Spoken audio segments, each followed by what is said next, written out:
So dukomeje na gahunda yacu yo kwihugura mu rurimi rw'icyongereza. Uyu munsi tukaba tugiye kwigira cya cyongereza gisanzwe umuntu wese umutangiza aheraho. Urabona nk'ara kuri rimwe handitse ngo how are you today, bivuze ngo umeze gute uyu munsi. Undi agasubiza ngo I am fine, thank you, bivuze ngo umeze neza, murakoze. Tugiye kwiyigira icyongereza twakita nka casual English, icyongereza gisanzwe kimwe abantu baheraho nyine baba beginners. So iki cyongereza nacyo cyaba kirimo utuntu twiza. Niba uri interested, kanda kuri subscribe, kanda kuri like mbere yuko dutangira neza. So tudatinze, dufite intero ivuga ngo where do you live, mbese utuye. Ubundi niba ushaka kumenya kuvuga icyongereza, jya utangira uvuga utu tuntu dusanzwe dutoya duciriritse. Wibarize umushuti wawe where do you live, what is your name, what do you like. Ibyo byose uko ubimubaza akagusubiza, nawe akagira utwo akubaza ukamusubiza, bikubakamo icyo bita confidence, bikubakamo icyizere ku buryo uba wumva no kuvuga n'ibindi ntacyo bitwaye. Undi ati I live in Kigali, nibera cyangwa se ntuye muri Kigali. So mbere yuko dukomeza, reka mvugane nawe ushaka kwigira icyongereza muri group hamwe n'abandi. Twabafunguriye urubuga rwiza cyane tunyuzamo amasomo buri munsi. Urwo akaba ari urubuga ruri kuri WhatsApp, kujyamo akaba ari 10,000 mu gihe cy'amezi 3. Namwe mushaka kwiga bari private, umva nimero zacu mwese mukeneye serivisi n'abakeneye kugura ibitabo. Nimero zacu ni 072 94 01 22 9. So gatatu, how old are you, ufite imyaka ingahe. How old are you, ufite imyaka ingahe. How old are you, ufite imyaka ingahe. Undi ati I am 18 years old, ufite imyaka 18. I am 18 years old, ufite imyaka 18. Ariko hari 18 bivuga 18, wowe hashyira umubare w'imyaka ufite. Kane, what is your favorite subject, isomo ukunda kurusha ayandi ni irihe. What is your favorite subject, isomo ukunda kurusha ayandi ni irihe. Undi ati my favorite subject is English, isomo nkunda kurusha ayandi ni icyongereza.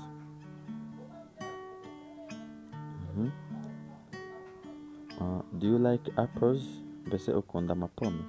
Do you like apples, mbese ukunda amapome.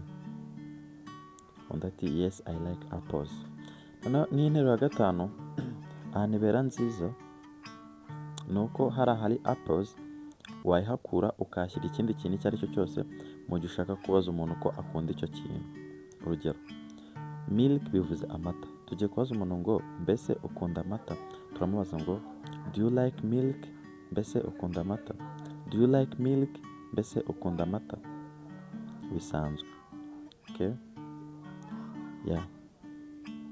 Wasimbuza ikintu icyo cyose. Do you like cars, mbese ukunda amamodoka. Biba bisanzwe. Isubiza rero uravuga ngo yes I like apples. Iyo uhakana uravuga ngo no I don't like apples, ntabwo nkunda ibintu by'amapome. Gatandatu, do you have appetite, mbese ufite ikibwana. Do you have appetite, mbese ufite ikibwana.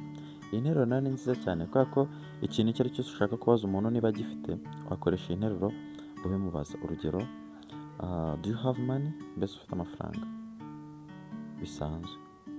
Cyangwa ukamubaza ngo do you have a family, mbese ufite umuryango. Do you have a friend, mbese ufite inshuti. Bisanzwe wamubaza buri kimwe cyose ushaka kumubaza niba agifite. Ushobora kwibaza noneho ngo ese ari njyewe babibajije nasubiza gute. Kandi umuntu arakubaje ngo do you have money, mbese ufite amafaranga, ushaka kumusubiza. Ugiye kumubwira ngo yego ndafite, wavuga ngo yes I have it, cyangwa yes I have money. Ubu ugiye kumubwira ngo ntabwo nyafite, wamubwira ngo no I don't have money. Bisanzwe. Karindwi, what time is it now, noneho ubu ngubu ni sangahe. What time is it now, noneho ubu ngubu ni sangahe. Undi ati it is 7 o'clock, bivuze ngo ni saa moya. umunani, what did you eat for breakfast? Ni iki urya ku meza ya mu gitondo? What did you eat for breakfast? Ni iki urya ku meza ya mu gitondo? Undi ati ntabwo dusomye icyo arya. Undi aramusubiza uti I eat bread and milk.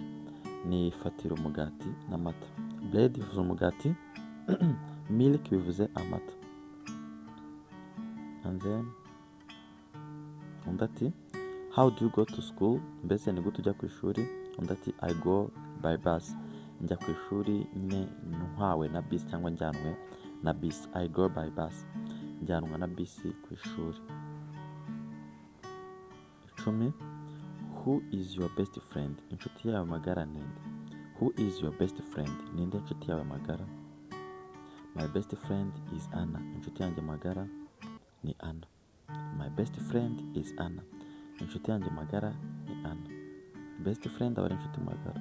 And then what color do you like? Mbese ukunda irihe bara? What color do you like? Mbese ukunda irihe bara? Undi ati I like green. Nkunda icyatsi kibisi. I like green. 12. Do you play sports? Mbese ukina imikino runaka? Do you play sports? Mbese ukina imikino runaka? Undi ati yes I play basketball. Ego nyina basketball, basket twese ndakeka tuyizi. 13. Can you read English? Mbese ushobora gusoma icyongereza? Can you read English? Mbese ushobora gusoma icyongereza? Undi ati yes I can read English. Yego nshobora gusoma icyongereza.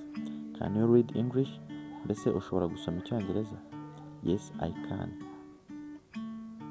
14. Can you write your name? Mbese ushobora kwandika izina ryawe?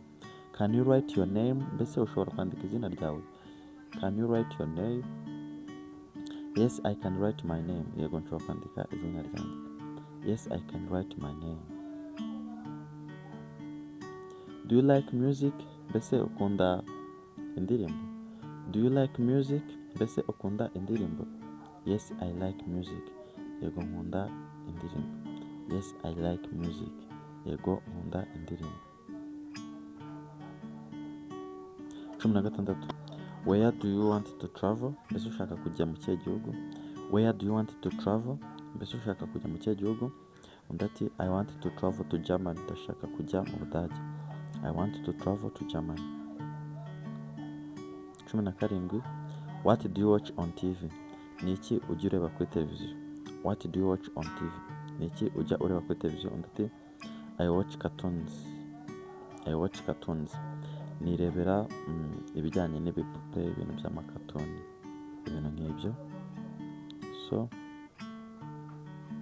18. Can you drive a car? Mbese ushobora gutwara imodoka? Can you drive a car? Mbese ushobora gutwara imodoka? No I cannot drive. Oya ntabwo nshobora gutwara imodoka.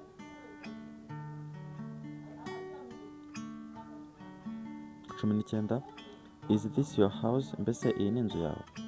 Is this your house? Mbese iyi ni inzu yawe?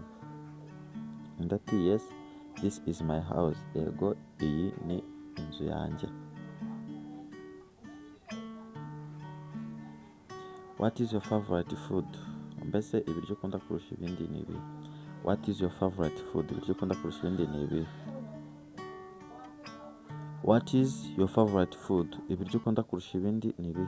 My favorite food is pizza. Ibiryo ukunda kurusha ibindi ni pizza. 21. When is your birthday? Mbese isabukuru yawe ni ryari? Mbese nyine bari nko kubaza umunsi uvukiraho. When is your birthday? Isabukuru yawe ni ryari? Undi ati my birthday is in June.